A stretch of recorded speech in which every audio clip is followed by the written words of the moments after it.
Hi guys, I'm Greg Howlett and welcome to St. Patrick's Day in my studio. And I guess in honor of St. Patrick, we'll do a little tip for today. This actually has nothing to do with St. Patrick, but we can pretend.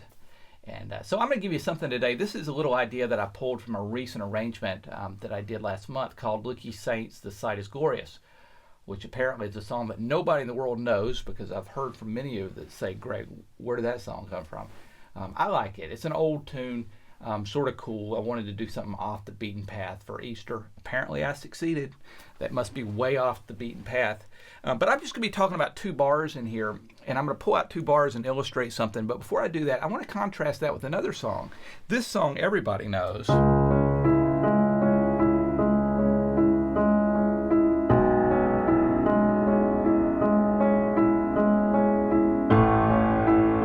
Y'all know that as Moonlight Sonata, Beethoven's most famous piano composition, and it's a glorious piece of music. Very, very beautiful. But there's two different ideas that I want to contrast here. First of all, with Beethoven, when he did this, he's using a three-note pattern, and he's doing it over a division of a beat that's in three. In other words, triplet rhythm. So it's triplet, triplet, triplet, triplet. Now that's important because every single pattern, this three-note pattern, every time it starts exactly on the beat and it ends at the end of the beat. So each pattern is exactly one beat long. Now Beethoven could have done it differently. He could have made those 16th notes and played them over 16th notes, right? Like this. So I changed it to a four-note pattern, and now I'm playing it over 16th notes. Four notes over a four-note subdivision of a beat. And you still have that very, very uniform sound. It's a great sound, and I'm not at all taking anything away from it. I'm just saying for today that if you want to twist that up a little bit, there's something you can do. And it is this.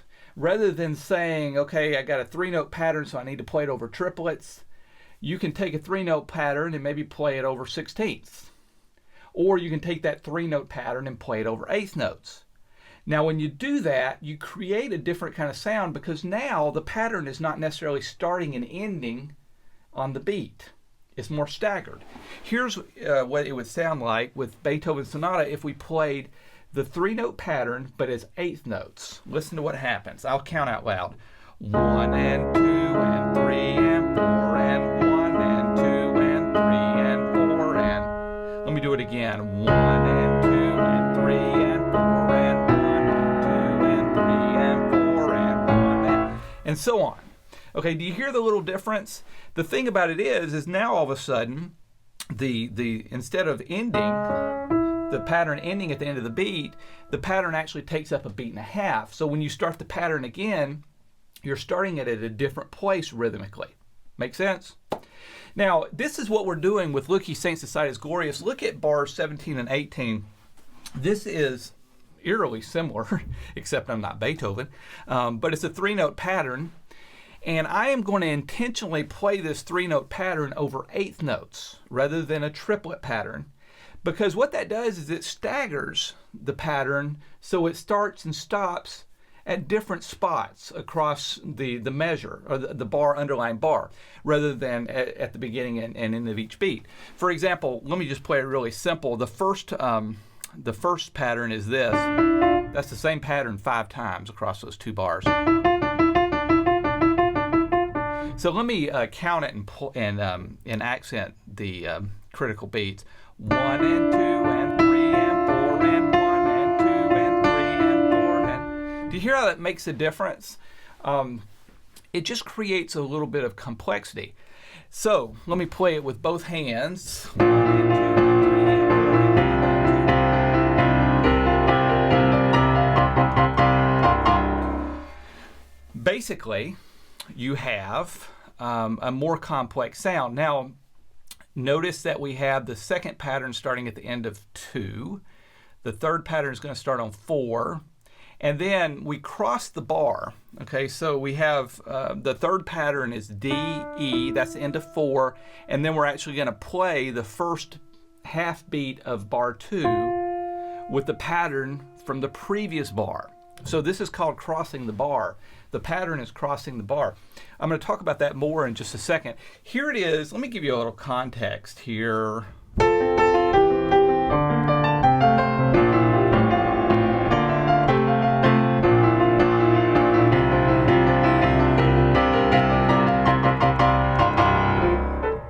So now the average person listening to that, they're going to say, well, there's something going on there, but I don't really know what it is. What is going on there simply is we have that little mismatch between rhythm and the pattern. And it's a really cool sound.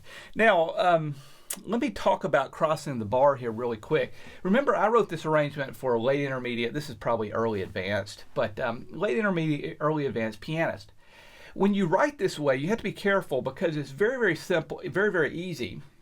Not simple, very, very easy to get over a pianist's head when you start crossing the bar with all this intricate stuff. Now, I'm not saying this is intricate because, believe me, it gets way more intricate than that.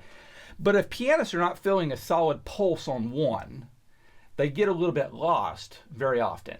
And so crossing the bar like this, where now you don't have the pattern starting on the downbeat anymore, creates a little bit of a problem for a lot of pianists. So you have to really count the cost here and see if it's worth it. I chose to go there with this one. Now, I could have done this. I could have done 1 and 2 and 3 and 4 and 1 and 2. Do you hear what I did? I just started over when I got to the next bar. But I made a decision here to go ahead and cross the bar and keep the pattern going to the next bar. Do you see that? So you have the pattern crossing the bar line. And that's what I mean when I say crossing the bar. But it creates a more complex, more interesting sound one time in the piece, so I figured it was worth doing. The average pianist can learn it. They just have to sort of solidify it in their head just a little bit. Now play it once more, and then we'll be done.